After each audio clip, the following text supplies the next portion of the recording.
नक्सल उन्मूलन की तरफ छत्तीसगढ़ सरकार का कदम, साई कैबिनेट ने लिया बड़ा फैसला। राज्य इन्वेस्टिगेशन एजेंसी का किया गठन, एनआईए की तर्ज पर एसआईए का होगा गठन।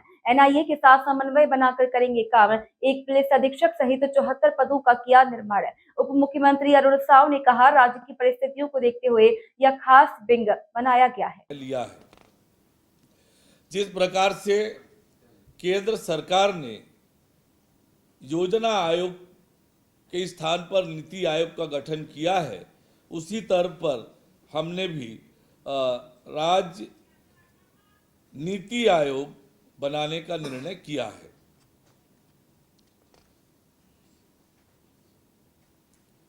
एक और महत्वपूर्ण निर्णय हमारी सरकार ने लिया है कि जो बड़ा लक्ष्य हमने आने वाले 10 सालों के लिए रखा है कि जीएसडीपी 5 लाख करोड़ को 5 सालों में बढ़ाकर 10 लाख करोड़ करने का एक बड़ा लक्ष्य बनाया है।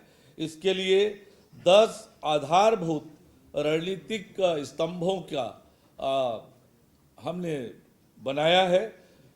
इसके लिए एक छत्तीसगढ़ आर्थिक सलाहकार परिषद गठित करने का निर्णय हमने लिया है, ताकि इसके माध्यम से हम उस लक्ष्य को प्राप्त कर सके।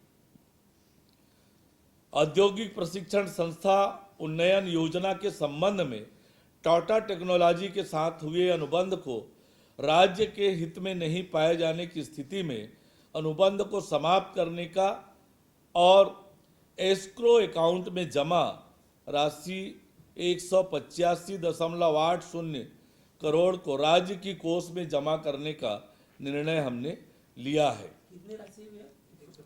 185.80 करोड़। एक और बड़ा निर्णय सरकार ने लिया है। संचालय रोजगार एवं प्रशिक्षण द्वारा 46 संविदा प्रशिक्षण अधिकारी कार्यरत हैं, जिन संविदा में उनकी संविदा में वृद्धि नवीनीकरण करने का निर्णय सरकार ने लिया है। नवीनीकरण, संविदा सेवा में वृद्धि नवीनीकरण।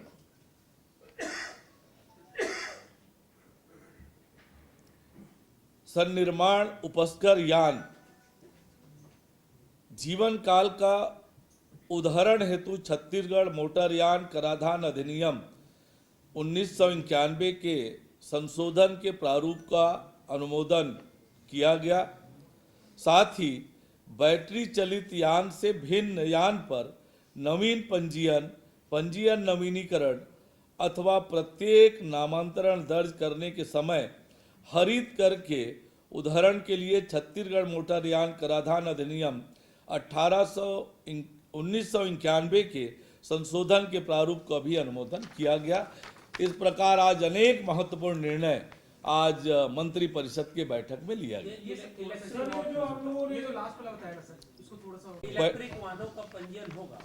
हाँ, बैटरी से चालित भिन्न यान है, उनका पंजीयन होगा। पंजीयन में हम हरित कर उनसे लेंगे ताकि वो रेगुलराइज हो सके। ये जो आप लोगों ने एनआईए की तर्ज पर एसआईए का गठन किया, कि इसकी आवश्यकता क्यों पड़ी, थोड़ा बताइए। हमारी राज्य की जो परिस्थितियां हैं, उन परिस्थितियों में एक स्पेशलाइज्ड इन्वेस्टिगेशन विंग हो, और इस नाते ये एसआईए का गठन का निर्णय किया है। जैसे एनआईए होती है, उससे समन्वय करके उस गंभीर तरह के अपराधों को उसका इन्वेस्टिगेशन, अभियोजन की कार्रवाई हो सके। अभी भी माओवादियों ने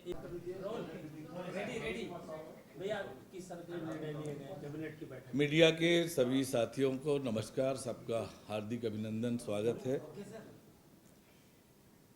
आज मंत्री परिषद की बैठक मुख्यमंत्री आदरणीय विष्णुदेव साय जी की अध्यक्षता में संपन्न हुई। अनेक महत्वपूर्ण निर्णय आज की बैठक में लिए गए। बैठक में मोदी जी की एक और गारंटी पूरा करने का निर्णय हुआ है। खरीफ 2023-24 से कृषक उन्नति योजना लागू करने का निर्णय मंत्रिपरिषद ने लिया है, जिसके तहत कृषक उन्नति योजना के क्रियान्वयन खरीफ वर्ष 2023 में धान खरीदी के आधार पर किसानों को प्रति एकड़ 19,257 रुपये के मान से आदान सहायता राशि प्रदान की जाएगी और उसके अनुरूप आगे की कार्यवाही होगी। ये निर्णय लिया गया। एक दूसरा महत्वपूर्ण निर्णय 19,257, ये 3100 रुपये प्रति क्विंटल का हिसाब आएगा। मंत्रिपरिषद ने दूसरा निर्णय जो महत्वपूर्ण लिया, आप सबको ध्यान में होगा कि हमारी सरकार के समय जयप्रकाश नारायण सम्मान निधि नियम 2008 बनाया गया था, जिसे 2000 में बंद कर दिया गया था। इसके माध्यम से जो 1 माह से कम अवधि के लिए निवृत्त हुए थे, उन्हें 8,000 रुपये प्रति माह, 1 माह से 5 माह तक निवृत्त लोकतंत्र सेनानियों को 15,000 रुपये प्रति माह और 5 माह से अधिक निरुद्ध लोकतंत्र सेनानियों को 25,000 रुपये प्रति माह दिया जाता था।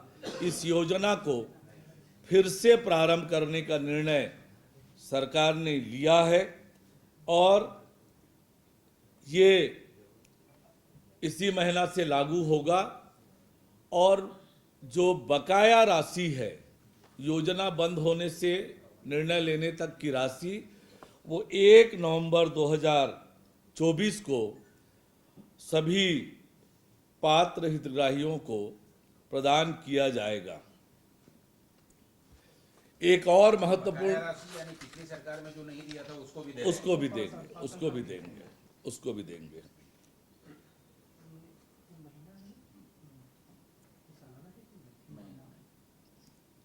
एक और महत्वपूर्ण निर्णय हमारी सरकार ने आज लिया है।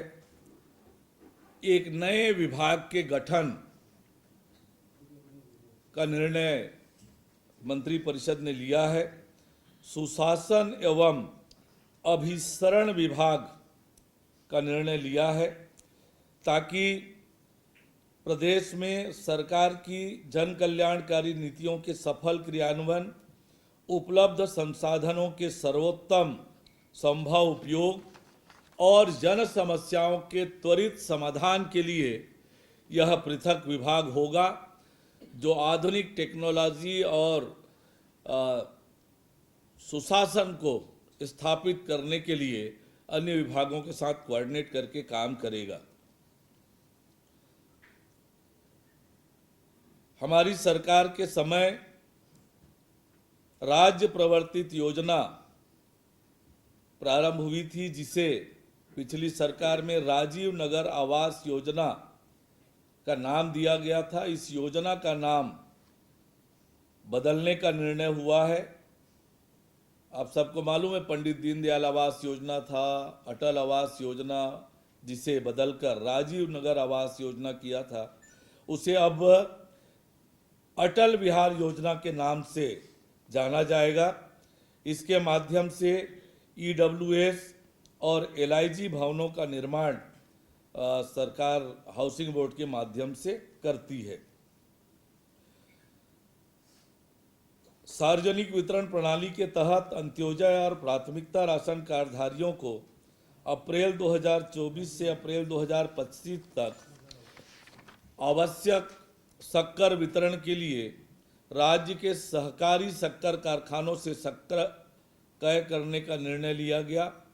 शक्कर का क्रय मूल्य अब वृद्धि करते हुए 35,000 रुपये प्रति टन एक्स फैक्ट्री और GST अतिरिक्त निर्धारित करने का निर्णय 35,000 रुपये प्रति टन। प्रति टन ये निर्णय लिया है। पहले ये 33,000 प्रति टन था, वो बढ़कर 35,000 किया है। एक बहुत महत्वपूर्ण निर्णय आज मंत्रिपरिषद ने लिया है।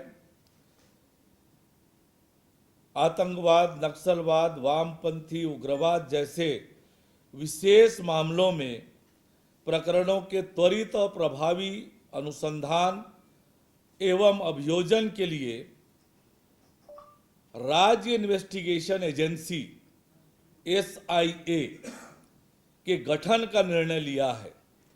यह एजेंसी NIA के साथ समन्वय के लिए राज्य के नोडल एजेंसी के रूप में कार्य करेगी।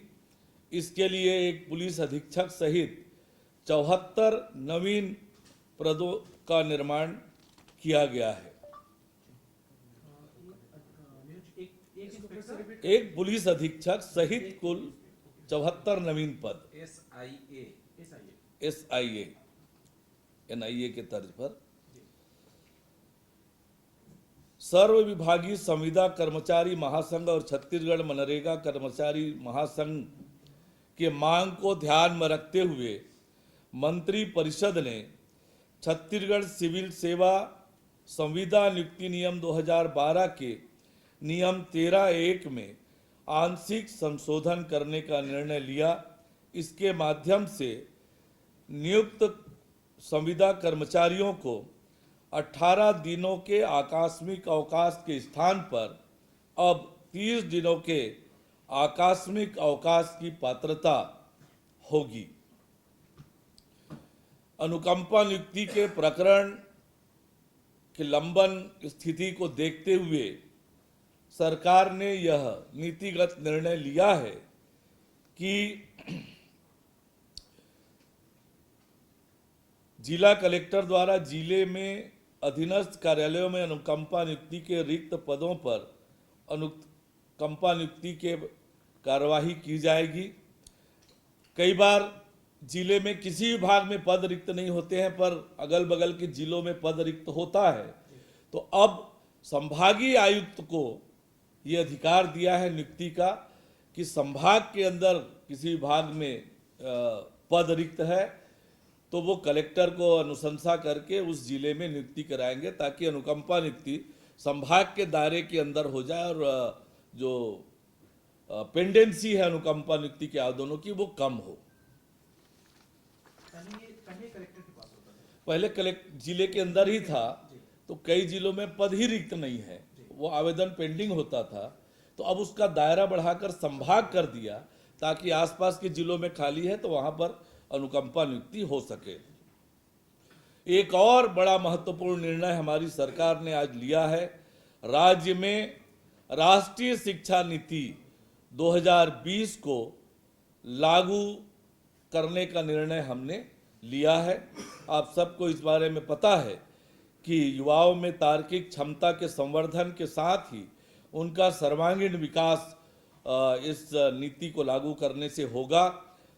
राष्ट्रीय शिक्षा नीति में एकाधिक प्रवेश एवं एकाधिक निकास की सुविधा होने से युवाओं को परिस्थिति और आवश्यकता अनुसार उच्च शिक्षा प्राप्त करने का विकल्प मिलेगा।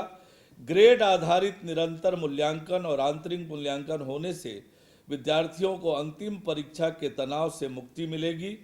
उच्च शिक्षा के क्षेत्र में सूचना प्रौद्योगिकी के व्यापक विस्तार से प्रदेश के युवाओं की पहुंच वैश्विक स्तर तक हो जाएगी और इसलिए शिक्षा नीति, राष्ट्रीय शिक्षा नीति 2020 को लागू करने का